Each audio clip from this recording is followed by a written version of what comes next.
Ти въобще можеш ли да говориш? И жлъч, и злоба стичат се по устни мои. Омразата и желана, мрачен ум изпълва с неприязън. Ярост и тъга вилнеят в жалната душа. Като хиляди кинжали, те с думи нейни раздират моя дух сломен до обезверен.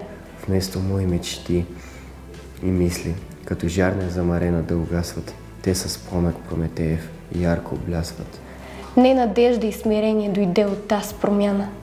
Жлъч бе тя. Костенка, от яд и ненавист тейна, се роди в душата ми сломена.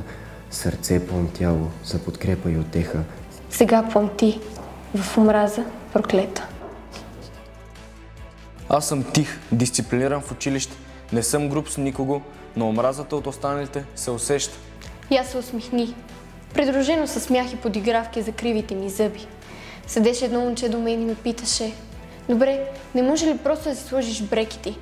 Провокациите от страна на съучениците ми накрая завършваха с бой. Не се заяждам и не отвръщам на никого, заради което ме изкарват Женчо. Грозна, смотана, досадна. Спирах дори да ям, след като чуех дебела си. Често бях заключван в тоалетните. Отвръщах, но ставаше по-зле. Постоянно се мутая с момиче доста мразено от всички около мен и съответно и аз съм на прицел. Шушукане, сочене с пръст, изключване от групови дейности. Останалите се ме отбягват. Щом седнем някъде, хората идват и започват с въпросите и изразите. Седни малко като мъж. Различията между нас ни правят специални. Наблягайте на всичко това, което чувствате, което мислите, което ви прави различни. Всеки от нас има своя идентичност.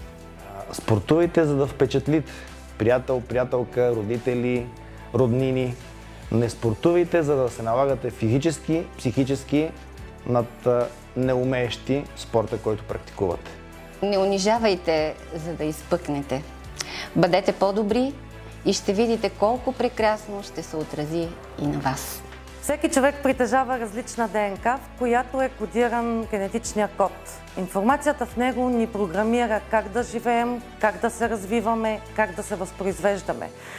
Тази информация и тези генетични заложби се проявяват, развиват или напълно потискат от фактори като семейство и възпитание, среда, общество. Ако не умеем да ги разбираме и да ги приемаме, то тогава ние не сме за тази планета. Светът ще е по-шарен, ако се научим и се приемаме такива, каквито сме. Внимавайте с какви хора се забърквате. Най-страшно да се подведеш с грешните хора. Тормозът не води до нищо добро.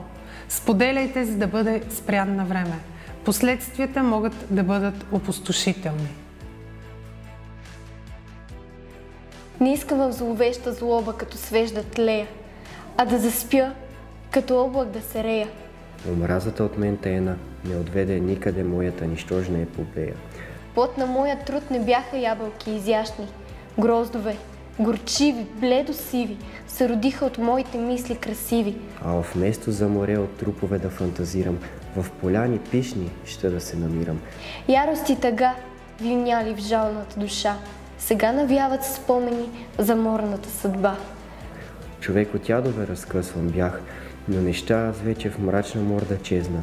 Врагът си да прегърне и да каже гордо: прощавам ти, и така от тази бездна да излезна.